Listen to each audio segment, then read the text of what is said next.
100.3 FM, WROL, coming to you live from the great city of Boston, where the R in the alphabet is not needed, and we have the world's best Italian food. Now, that said, my name is Joe Ligotti, and of course, every single week, we have a treat here and an honored host, and that's John Paul, the car doctor. We call this little segment here Burning Rubber. Every Wednesday. How are you, John? I am good, and in the spirit of full disclosure, I am part French, part Irish, Albanian, and married an Italian. So, wow. Now, if anybody is in need of therapy, it is definitely you at Thanksgiving. People have said that for other reasons too. Yeah. All right. Hey, John. By the way, we've got some stuff here that we always try to grab some stuff, but I wanted to ask you before you leave, just put this in the back of Pigeonhole 64 and what you're going to be talking about this Saturday, so we'd like to get a preview of that. We didn't do that last week. Hey, what do you think about this plant, the Chevy plant in Ohio? What is the name? Lordstown, Ohio. Made its last this afternoon. We'll be making the last Chevy Cruze today, and it's a very historic plant. In 1966, do you know what the first car that rolled off its assembly line was? I do not. The Chevy Impala. Okay. That was an iconic car when I was growing up. Yep. Oh, yeah. And then about 1.9 million. This was a lot of first cars. And an awful lot of great cars that had loud exhaust systems by young men in Chelsea that put them on. Chevy Vegas. You remember the Chevy Vega? The Chevy Vega. Chevy Vega wasn't exactly Chevy's strong point. They came out with that in the fuel crisis back in the 73. But it's interesting that when Mary Barra announced that they were going to close that plant because the Cruze wasn't selling, President Trump had the best response. He said, well, build a better Cruze. Because it wasn't exactly a great car either. So, that plant has built some good stuff. Like you said, the Impala, the mid-'60s Impala was a great car. Chevy Vega with the aluminum engine that you couldn't keep a head gasket in it or oil in it was not a great car.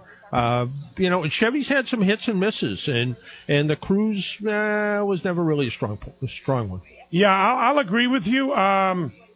The Chevy Vega, though, I remember at high school, like you said, the old late 1970 Chevy Vegas. There was an awful lot of those in the high school parking lot. Yeah. The Vega was something, but Chevy made some good stuff. The Chevy Nova was a great car. The Camaro obviously was a good car. Those were all good. But in 1973, when there was supposedly freighters filled with oil circling the United States and not delivering it, and people had to wait in line to buy gas. I was going to school in Chelsea at the time. I had to get $2 worth of gas every other day to be able to get back and forth to school.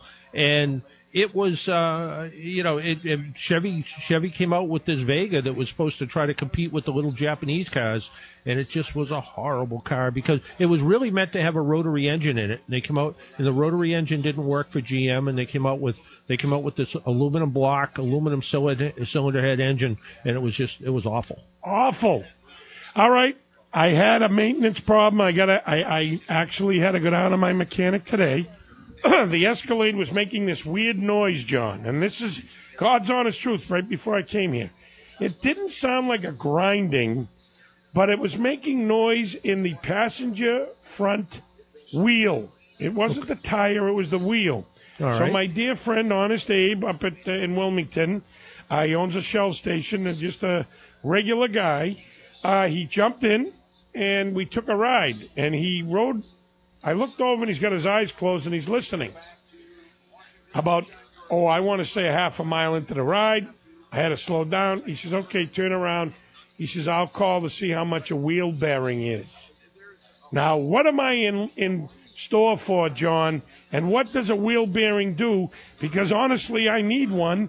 and he had to order it from Cadillac. So, yeah, the wheel bearing is the thing that lets the wheel spin nice and free. It used to be way back when cars had regular wheel bearings. You'd take them out, you could grease them, but that is not the case anymore. Right. And now the wheel bearing in that car is a sealed piece, and it is.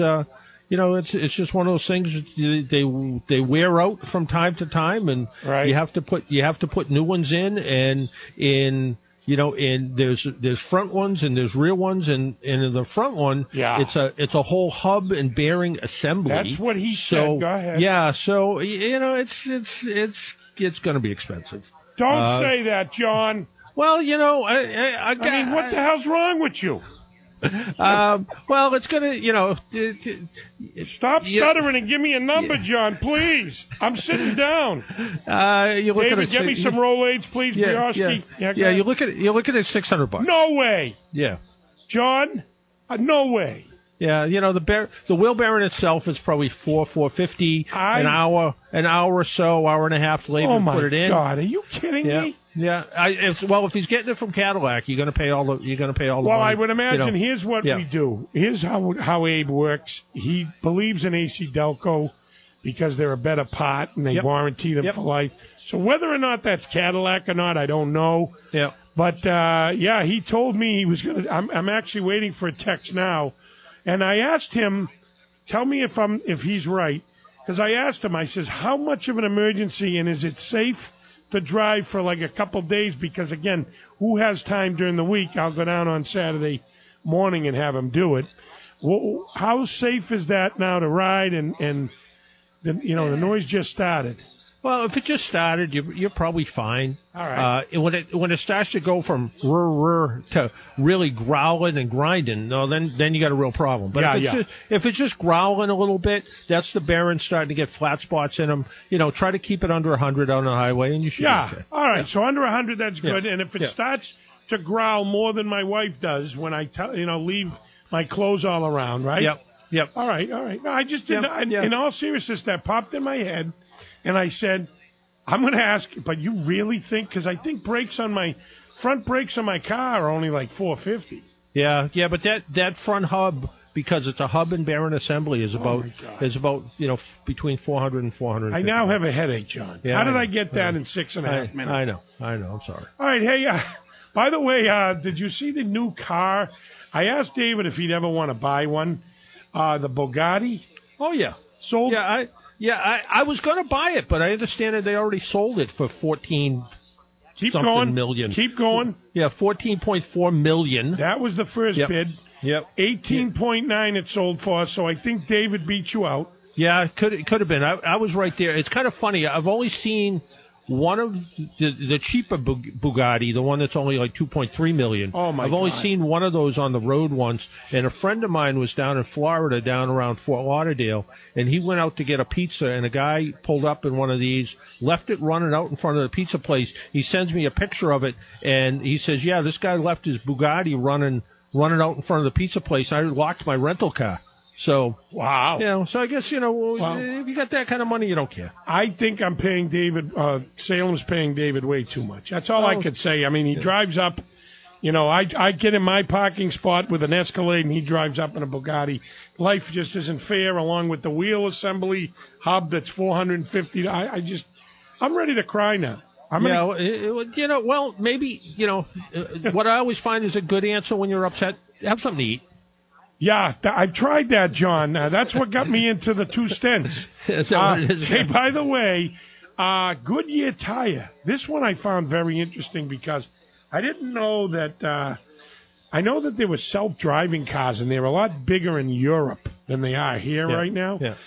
Did you know that Goodyear tire is now ready to unveil a tire at the end of the year in Geneva that is not for a self-driving car? What do you think this car is going to do?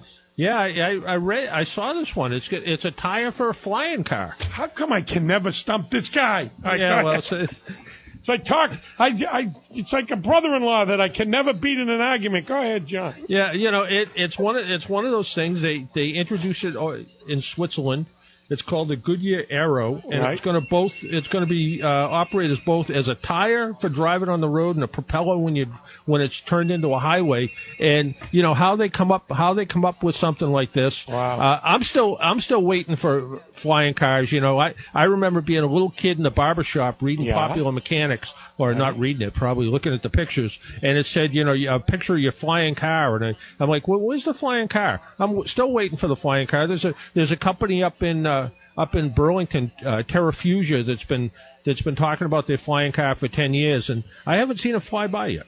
I'll tell you, as far as I'm concerned, I remember watching this TV show. His boy Elroy, the Jetsons. Yeah, the Jetsons, and they had flying cars. They had flying cars. They also had a maid that cooked dinner for you. So yeah, the robot maid, Rosie the maid. Yeah, exactly. And when you went out to walk the dog, you really didn't have to because it had that little.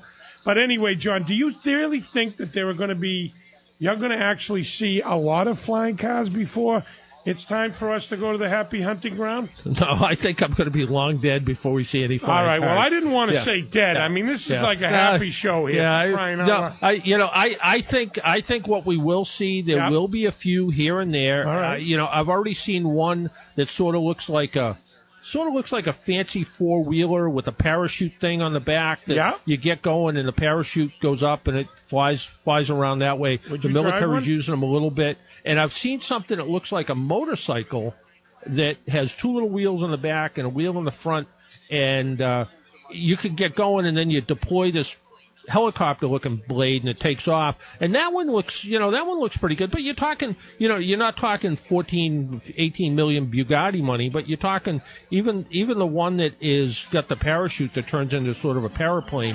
That thing is still a lot of money. So. There he is, the car doctor. Tell everyone how to get a hold of you and what time you're on. We love you. And thanks for that good news on the wheel bearing. Yeah, sorry about that, Joe. You can always email me, jpaul@aaanortheast.com. Listen to the show every Saturday morning from 8:30 to 5. 8:30 to 10. This Saturday, we'll be at Captain Parker's restaurant down in Yarmouth at the beginning of the St. Patrick's Day Parade this Saturday down on the Cape Cod St. Patrick's